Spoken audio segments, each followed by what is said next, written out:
Here we are, folks. We are getting closer and closer, it seems, to the inevitable departure of some top-tier players on the Vancouver Canucks. And I say that fully knowing that they've already traded away their captain, Quinn Hughes. Today we're talking about EP40, and the latest as to what was talked about in regards to his trade price, as indicated by David Pagnotta on Inside Sports 2 days ago. Take a look at this tweet. David Pagnotta speaking out about EP40 of the Vancouver Canucks. I would expect 3 quality pieces coming back here. A first-round pick, a top-2 center, and then another big asset. That's kind of what you're probably looking at. It's gonna be a hefty price. Now, the funny part is, what I love about this piece of info is that it deviates so much from the normal trade price that we always seem to see when it comes to top-tier guys on the trade block. For a moment in the 2020s, we had a very standard template for a trade package. When it comes to a top-tier guy that is on the market, it was always a first-round pick, a roster player to replace the guy getting traded, and then a top prospect. That was the conversation that we had about Pierre-Luc Dubois. We had that about Jack Eichel. We said the same thing about, I think, Noah Hanifin.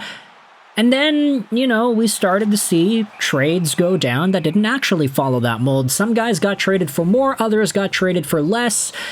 And now, I think for Quinn Hughes, it's funny because there was a similar sort of idea for that. First-round pick, a prospect, and an NHL-ready piece.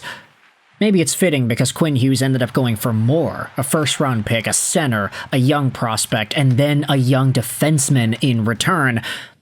Makes sense. Quinn is a magnitude above most NHL players, even Elias Pettersson, I would say. But for EP40, hearing that Vancouver could legitimately get a top-6 center in return, as well as a first-round pick and another big asset, I kind of like the sound of that. I don't know, top-2 center generally means top-6 center, right? So a guy who can play on the second line, who's that caliber of a player. Marco Rossi is already that. But what excites me about this trade idea is the fact that Vancouver has already expressed heavy interest in trading for guys under the age of 25, 24, preferably guys that are the younger the better, right? Jim Rutherford and Patrick Allvin are acting like Leo DiCaprio at this. Okay, we gotta stop making those jokes. That's a little bit too far, I feel. But ultimately, Vancouver expressing zero interest in guys above the age of 25 does get me excited for what the future holds, because if Vancouver sticks to that assessment, then if a Pettersson trade gets done, they're only going to go out there and make it if they get those types of proper assets in exchange. The first-round pick is a first-round pick, and of course, it's going to help Vancouver, hopefully, with a third first this year. And then you have a big asset and a top-6 center that will likely be younger than Petey, hopefully younger than Rossi, but still good enough to play in the NHL right now. I'm not saying that there's a whole bunch of guys in the NHL that are that caliber of a player or that young as well. I think the only true top-2 centers that are super young and that can be seen as generally similar bets to a Marco Rossi, they're the guys that are already leagues above, right? You've got the Celebrinis, you've got the Leo Carlsons, you've got the Bedards. They're so few and far between, right? But ultimately, if there are other centers on the market that are top-6 centers technically, but still young and still untapped, maybe that's where the potential lies. In fact, the top comment on this tweet goes out there and says, Reinbacher, Kapanen, and a first. Hey, that's a trade package that pretty much aligns with what it was David Pagnotta was saying here. Montreal's first is going to be pretty low, I would say, but David Reinbacher is a big piece that's not helping out Montreal at the moment. And Oliver Kapanen is a pretty solid center who happens to be top 6 because of what he's doing right now. Is he a true top 6 center in every sense of the word that would be a top 6 center on every NHL team had he been given the chance? Probably not, but he is good enough to play top 6 for one of the best teams in the East, and maybe getting a chance in Vancouver to develop alongside some of these other younger dudes could be helpful for him. Not that he isn't doing that with Montreal. I mean, he's literally playing with Slavkovsky and Demidov, so those are two of the best young guys you can get in the business. Furthermore, for the Canadiens and their right side defense, they have Noah Dobson already, who is locked up long term. You have Lane Hudson, you have Mike Matheson. These guys are lefties, but they are locked up. Caden Gooley is also locked up. And then you have variants. Do you want to commit a spot to David Reinbacher in the top 4 in the future? Well, one of those other guys is going to have to be slipped down to the third pair, if so.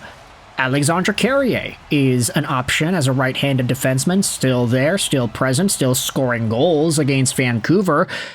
But what does the long-term future of a Reinbacher look like? It could be up in the air, which I do think is not unfair to talk about, which is why if you think about trading away Reinbacher and a Kapanen and a first-round pick for Elias Pettersson, obviously Vancouver is losing the value of an extremely talented player when he is at his prime, but you would need to do some digging to bring that back out. There are some other replies in the comments section of this thread going out there and asking, like, okay, well, who's trading a top 2 center for Elias Pettersson? Why would they go out there and do that? Why would they invest so much into a player like Petey, who has already faltered so much?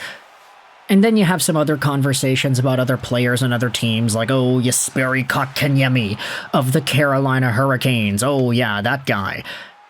Maybe Logan Stankoven? Is that a possibility, too? I don't know. Ultimately, the trade price for Elias Pettersson is a lot higher than I initially anticipated, but if this leads to some better negotiations in Vancouver, as long as they stick to their guns, they want players in a specific age range, they do not want to deviate from that path, they want to worsen their team in the short term to get the highest draft pick possible, then this is a good starting point. Let's just say. As long as, of course, Elias Pettersson goes out there and waives his trade protection, which at this point, I don't think he's going to go out there and deny it, like, oh, he gets a trade over to a top contender in a playoff position, and Pettersson's like, no, I want to stay here. I'm going to nix that trade. I'm going to stay in Vancouver. Like, it doesn't seem like that's a possibility at this point. If the guy gets asked to move, it seems like he will move.